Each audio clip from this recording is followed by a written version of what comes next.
President Biden feeling the heat over his advanced age. Left-wing magazine The Atlantic hitting Joe with a brutal headline. Step aside, Joe Biden. The president has no business running for office at age 80. And about half of Americans agree with that idea.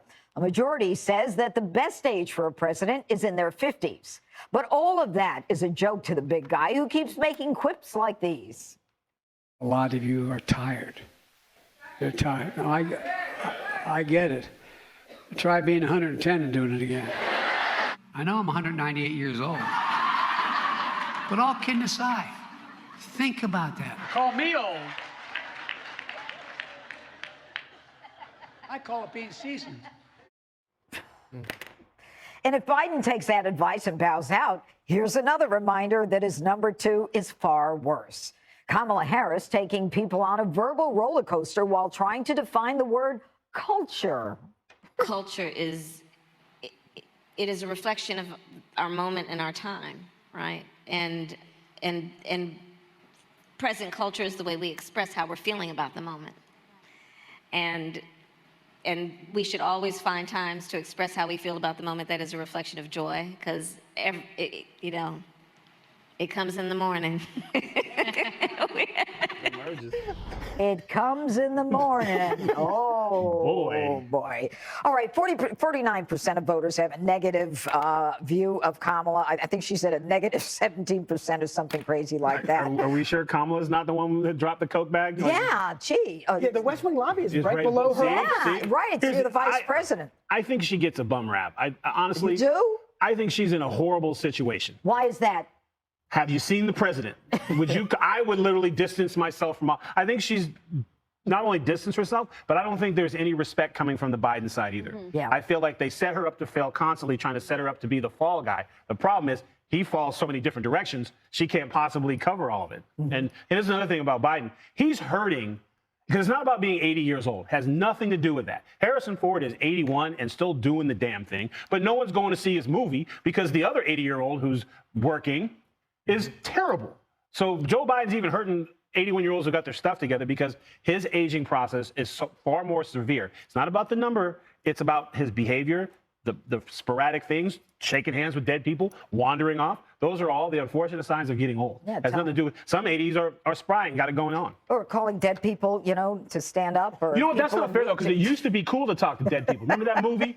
Where it's like, I talk to hear dead people. people. You're like, damn, that's cool. yeah. Now, Yeah, it was a good you want to judge him because he can do it? It's not fair. All right. Give Kamala a chance. Yeah, I think she's had her chance. But in the meantime, you've got... Sorry, I couldn't keep a straight face when I said that. Oh, sorry. But Jessica, I'll go to you. In the meantime, you've got Gavin Newsom there.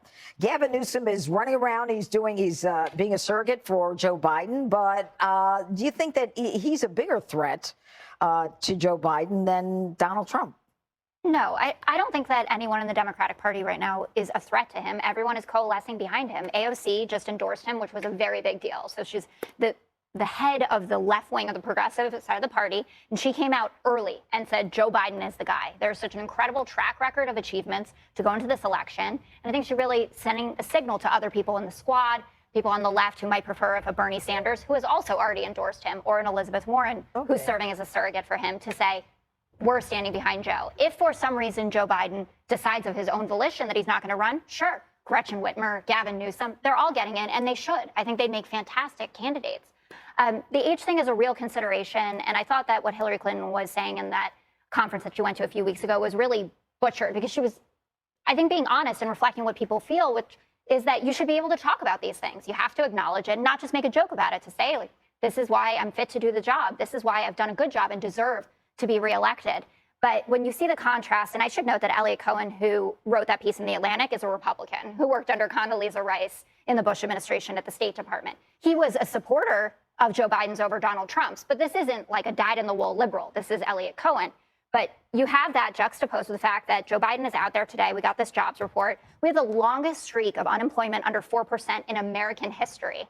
And people are talking about how, oh, they're not good jobs, or it's, people not in prime age. The prime age employment is 81%. That's the highest since April of 2001. That's extraordinary. So Shannon, tell me why people don't feel that way. Does it have something to do with their wages?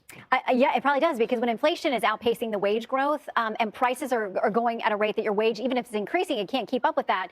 poll after poll after poll shows people, it's not showing up in their real life yet. And so they don't believe, they know things are moving in the right direction, but it's not showing up in their paychecks. And they're still paying too much for groceries and rent and gas and all of those things. It's really tough. And I think that adds to the angst about more time with President Biden for those who are opposed to him. It's interesting, though, in the polling on the age, when you ask the same people about Trump, who is not that far off from age from President Biden, they have a lot less worry and concern about the age issue with Trump. Like you said, I don't think it's just a number. It's probably the energy and that kind of thing. I will say that, okay, they say best age for a president is in 50s, which means, ladies, we can't do it because after 50, we are out of our prime. So there's no option for us there. I heard that somewhere. But this is what I like about covering Washington, because I'm considered young there. When you're covering the Senate and the Supreme Courts and, you know, average those ages out, it's like 103, I'm a spring chicken there. So we can talk about age all we want. Yeah, I love it. I love In D.C., you're south of 80 in D.C., and you're a youngster. All right, Charlie, but why does Biden not embrace it? You know, why does he not say, instead of making a joke about it, and I think that's the point of the piece in The Atlantic, irrespective of who wrote it, The Atlantic published it. Right. Well, I think that he doesn't really joke unless the joke is written for him. And when he tries to joke with a joke that's not written for him, it usually falls flat. There is no doubt, as Jessica pointed out, that Joe Biden is Santa Claus to the left. That we have never had a more left-wing president in the White House. He has given them everything that they've ever wanted. Kamala Harris started out as the insurance policy against the 25th Amendment when Joe Biden started losing his mind. The problem is she has now become the greater threat. If they could embalm Joe Biden and keep him around forever, they would, because he's delivering to the far left. And what their great fear is that something is going to happen to him and then it's going to automatically go to Kamala Harris. If they could figure out a way to blast him out of there and then throw it open to a primary and get a Gretchen Whitmer or a Gavin Newsom into the mix, I think they would be a lot more open to the idea. But as it is now, they just have to keep Joe Biden propped up and Kamala Harris out in her office above the West Wing lobby where they found the cocaine. May have found it was several. Not suggested. I love Not suggested. Hunter B block the vice president. Okay.